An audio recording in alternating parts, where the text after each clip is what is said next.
अस्सलामुअलैकुम। जैसा कि यार आप लोग मुझे देखते हैं, अक्सर मैं आपको डेली व्लॉगिंग भी करता नज़र आता हूँ और गेमिंग वगैरह भी करता नज़र आता हूँ, लेकिन आज ना मैं आपको डेली व्लॉगिंग के बारे में कुछ दिखाने के लिए आया हूँ और ना ही कोई गेम वगैरह करने के लिए आया हूँ। आज मैं ऐसा टॉपिक लेके आया हूँ जो आपको बहुत ज़्यादा पसंद आएगा। बीच में कुछ तल्ख बातें भी होगी और कुछ फ़नी बातें भी होगी।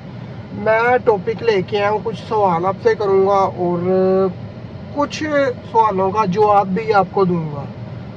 तो चलिए शुरू करते हैं। फर्स्ट ऑफ ऑल यार मैं बात करूँगा कि पाकिस्तान में, ख़ास तौर पे पाकिस्तान में जो सैलरी पे काम कर रहा है, जो जॉब होल्डर पर्सन है, वो इतना फंसा क्यों है कि वो अपनी जॉब से निकल के कोई कुछ और सोच ही नहीं पाता। वो पूरा मंथ इसी सर्कल में घूमता रहता है कि मैंने अपना ऑफिस का काम ये करना है, दफ्तर का काम ये मेरा रह गया है या वो रह गया है। क्या वजह है? जो मैंने देखी है ना वजह इसकी वजह कुछ ये भी हो सकती है कि आपकी अपर लेवल जो मैनेजमेंट होती है ना, जब आप उनके अंडर आ जाते हो ना, तो वो कहते हैं भाई इसको रगड़ दो, इसको ऐसा रगड़ो कि ये कुछ और सोच ही ना पाए।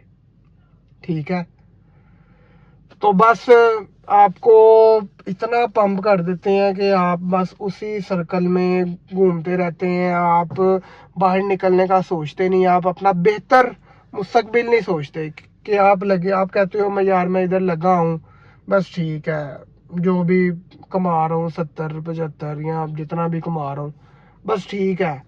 बस आपको ना इस के गिर्द घुमा दिया जाता है। क्या मैं कहूँ कि आप अपना ये पूरा करो, वो पूरा करो, इस तरह करो, उस तरह करो, यानी कि आपको पूरा मंथ इसी में घुमाया जाता है कि आप बस फंसे रहो किसी ना किसी काम में।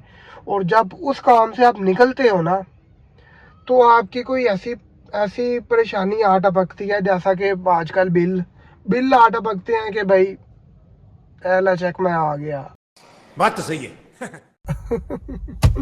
फिर जब तक आप वो उसको पूरा उतारते हो तो फिर नेक्स्ट मंथ स्टार्ट हो जाता है। आपको सोचने समझने का टाइम ही नहीं मिलता।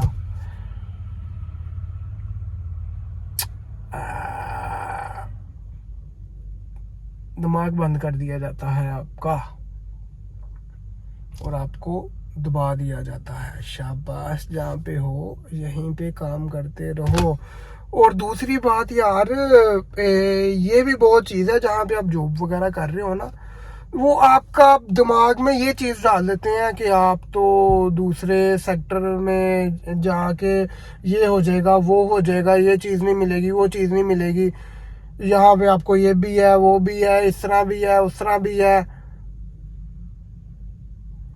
एक तो ये भी चीज़ मैंने बहुत नोट की है कि नहीं, आप दूसरे दूसरे सेक्टर में जाओगे या दूसरी कंपनी में जाओगे, ये हो जाएगा, दुनिया फना हो जाएगी, आपको जॉब नहीं मिलेगी, आपको मिल भी जाएगी तो आपको कोई फैसिलिटी नहीं मिलेगी। ज़रा सोचें इस बात को मेरी। एक तो ये मसला जो मैंने आपको बता दिया। दूसरा बहुत बड़ा मसला ये है कि पाकिस्तान में यार फेवरेटिज्म बहुत ज़्यादा चलता है। यानी कि एक बंदा है, वो 90% 90 से 95% अपना काम एक्यूरेट कर रहा है, सब कुछ कर रहा है, लेकिन उसके मुकाबले में एक बंदा है जो अपना काम सही तरीके से नहीं कर रहा, लेकिन उसको उठाने बहुत अच्छे तरीके से आते हैं। Sorry sorry sorry sorry sorry.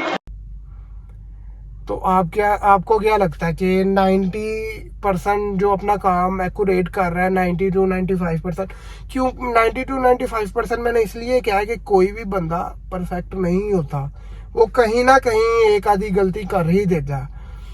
तो आपको क्या लगता है 90-95% जो एक्यूरेट काम कर रहा है उसको ऊपर जाना चाहिए, या जो काम 50% एक्यूरेट कर रहा है लेकिन उसका उठाने का यानी कि बहुत हैवी उठाता है वो, उसको जाना चाहिए? ऑफ कोर्स जाना तो उसको चाहिए जो 90 to 95% काम एक्यूरेट कर रहा है और उसको उठाने नहीं आते। लेकिन अनफॉर्चुनेटली पाकिस्तान में ऐसा नहीं होता। पाकिस्तान में जो उठाता है वही पाता है, जो उठाता है ना वही दरिया के उस पार जाता है, और जो नहीं उठाता वो दरिया के इसी पार रह के देख रहा होता है कि मैं इतने सालों से इधर काम कर रहा हूँ और वहां तक क्यों नहीं पहुंचा अभी, यानी कि मेरी प्रमोशन क्यों नहीं हुई। और दूसरी तरफ यार, अगर आपकी अपर लेवल मैनेजमेंट की बात कर ली जाए ना, तो उनको सिर्फ उसी का पता होता है जो उठाता है। उनको उसका नहीं पता होगा कि जो अपना काम बहुत अच्छे तरीके से कर रहा है, वो सिर्फ उसका नाम आपको आगे प्रमोशन के लिए रेफर करेंगे जो उठाता है। पाकिस्तान में आपने जॉब करनी है ना, तो सबसे पहले आपने उठाना सीखना है कि उठाते कैसे हैं। बात तो सही है। दौड़ना तो पड़ता है। बस यार दुआ यही है कि आपकी अपर लेवल मैनेजमेंट है जो भी फेवरेटिज्म को करते हैं ज़्यादा, वो फेवरेटिज्म छोड़ के मेरिट पे डिसीजन लें। बस अब मिलेंगे आपको नेक्स्ट वीडियो में एक अच्छे टॉपिक या डेली व्लॉगिंग या किसी चैलेंज के साथ। अच्छा, ये मैं ना अपनी बात कर रहा हूँ ना मैं किसी स्पेसिफिक बंदे की बात कर रहा हूँ, मैं ये बात कर रहा हूँ all over job holder person की, जो मेहनत करता है और उसे मेहनत का फल प्रॉपर तरीके से नहीं मिलता या नहीं दिया जाता। अब मैं आपको बताने के लिए जा रहा हूँ उठाने के फायदे। सर पे उठाने के फायदे, कहीं और ना निकल जाना। उठाने के फायदे, तुम बहुत ग्रेट हो यार, तुम बहुत अच्छे हो, तुम बहुत गुड हो। और ना उठाने के फायदे, तुम बहुत हरामी हो। चाहे वो पूरा काम कर भी रहा है, तुम बहुत हरामी हो, तुम्हें उठाने नहीं आते, तुम बहुत हरामी हो। तो आज की डिस्कशन का मोरल क्या है? उठाते रहो, खुश रहो।